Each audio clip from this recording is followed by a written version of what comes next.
हाम्रो देशको प्रत्येक बाटो कुनै न कुनै कथा बोकेर बगिरहेको हुन्छ।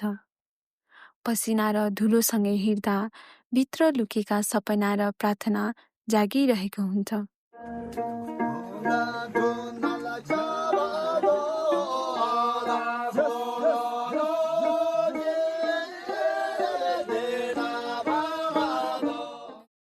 नक्सामा खिचिएको सेतो रेखा जस्तै हाम्रो बाटो काठमाडौँको धुलो, भिड र हल्ला छोडेर पाखा पखेरा डाँडा डाँडाको घुमौरो बाटो हुँदै हामी लाग्यौँ पवित्र गन्तव्य गोसाइँकुण्डतर्फ। काठमाडौँबाट बस चढेर हामी धुन्चे पुग्यौँ र त्यहाँबाट हामी पैदल यात्रा सुरु गर्यौँ। देउरालीको बाटो पार गर्दै पहिलो रात चन्दनबारीमा बस्यौँ। भोलिपल्ट बिहान सबेरै उठेर हामी चोलाङपाटीतर्फ उकालो लाग्यौँ। बाटो हुँदै हामी लौरीबिनासम्म पुग्यौँ र त्यहाँबाट अन्ततः राति गोसाइँकुण्ड पुग्यौँ र त्यो रात हामी गोसाइँकुण्ड नै बस्यौँ।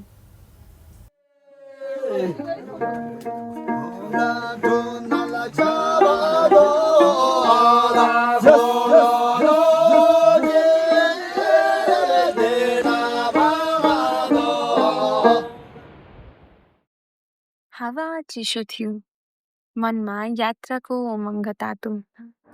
यात्रामा भेटेका मुस्कानहरू उनीहरूको आँखामा थकाइ होइन, बरु बाटो देखाउने उजेलो थियो। लौरीबिना चढ्दा बाटो छागुरिँदै गयो, सास छोटिँदै गयो, तर मन अझै फराकिलो हुँदै गयो। हामी गोसाइँकुण्डतिर नजिकिँदै थियौँ। थकानको भारीले शरीर बोजिलो लाग्दै थियो अनि शरण खोज्ने मनले हामीलाई रोक्दै रहे। परको बाटोमा चिसोको सरसरारसँगै हावाले सङ्गीतको मिठास लिएर आयो, जस्तै प्रकृतिले आफ्नै गीत सुनाइरहेको थियो। चारैतिर कोहिरोले ढाकिएको थियो। नजिकै जाँदा झुपडीहरू देखिन थाले। 6-7वटा साना झुपडीहरू जसमा एउटा मात्र खुला थियो र सबै त्यही भेला भएर गीत गाउँदै थिए। थकित हामी त्यही केही समय बस्यौँ।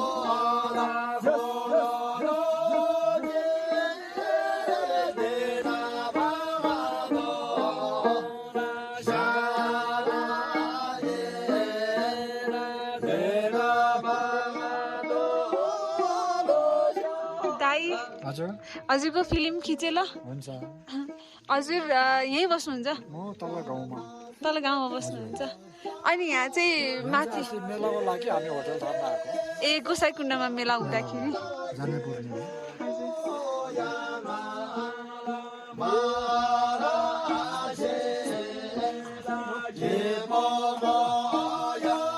यो के पाकिरहेको छ त? यो खसीको मासु। खसीको मासु? यस्तो चिसोमा खसीको मासु खायो भने तातो हुन्छ भनेर? तातो त त्यो हो ठिक ठिकै। कताबाट ल्याउनु भयो त खसी? खसी कताबाट ल्याउनु भयो त? यो गोसाइँकुण्ड लेकबाट। लेकबाट ल्याउनु भएको? कपडा भिजेर त ल्याउनु भएको? हजुर। कस्तो राम्रो आस्कोट हो दाइ हजुरको चाहिँ? हजुर। कस्तो राम्रो आस्कोट हो? होइन होला। हजुरले बुन्नु भएको कि? बुढीले। ए हजुरको बुढीले बुन्नु भएको? यो भित्रको पनि हजुरको बुढीले बुन्नु भएको? यो त बाहिर किनेको। ए बाहिर किनेको? बुढी त घरमा।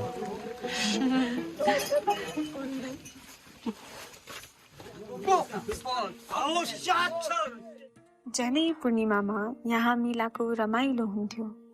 मानिसहरूको भिडभाड, धुन, रङ, चहल पहल छुट्टै हुन्थ्यो। तर अहिले त्यो मेला सकिसकेको थियो। झुपडीहरू खाली भइसकेका थिए, त्यसैले मानिसहरू तल झरिसकेका थिए। त्यो सुनसान ठाउँमा रमाइलोको एउटा प्रतीक पनि बाँकी थियो। आफ्नो भाकामा गीत गाउँदै भान्साको धुनसँगै खुसी पनि पाक्दै थियो। चिसो हावा काट्दै उनीहरूको हाँसो, उनीहरूको सरलता यति उजेलो थियो कि झुपडीमै संसारको सम्पूर्ण सुन्दरता अटाएको जस्तो लाग्यो। एउटा प्रश्न भने मनमै उठ्यो, अन्ततः जीवन के हो? तर हावाले त्यो प्रश्न बगाइदियो अनि फेरि हाम्रा पाइलाहरू अगाडि बढे। यात्रा रोकिँदैन, जसरी जीवन रोकिँदैन। रातिको 8 बजे थकित शरीर लिएर अन्ततः गोसाइकुण्ड पुगी छाडियो। तर त्यहाँको हावा असह्य चिसो थियो। हामी सबै आगो वरिपरि भेला भयौँ। गफ काफ गर्दै हाँसो ठट्टा गर्दै यात्राको सम्झनाले थकाइलाई केही बेर बिर्सायो। तर उचाइ धेरै थियो, सास छोटो। पुरा रात आँखाले निन्द्रसँग लुकामारी खेल्यो। गोसाइकुण्डको बिहानी, जसलाई शब्दमा समेट्न गाह्रो छ, जुन कुहिरा मुनि हामी हराइरहेका थियौँ, त्यही कुहिरा हर्दा देखिन्छ गोसाइकुण्ड। गोसाइकुण्ड यो केवल एउटा ताल होइन, यो त हजारौं वर्षदेखि चलिरहेको श्रद्धा हो, शिव भगवानको साससँगै बगिरहेको आस्था हो। गोसाइकुण्डको कथा। पुरानो समयमा जब देवता र दानवबीच महासंग्राम भयो, समुद्र मन्थन गर्दा अमृत पनि आयो।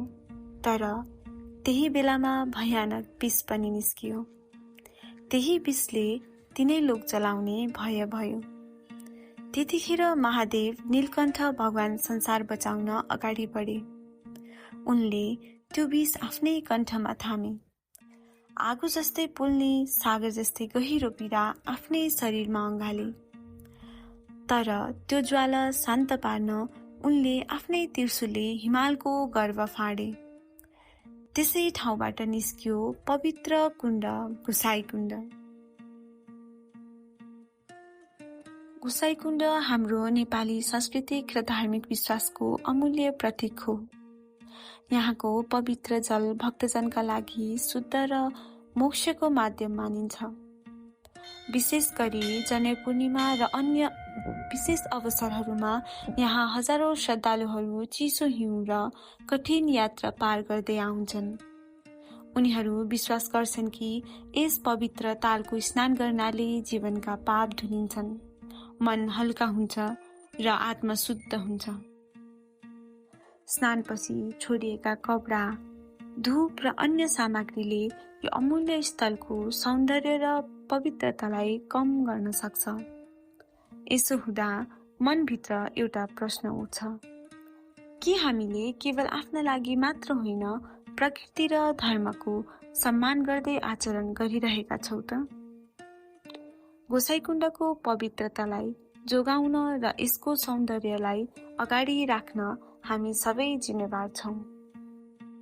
मान्छेहरूले आफ्नो मनको भारी राखिदिन्छन्।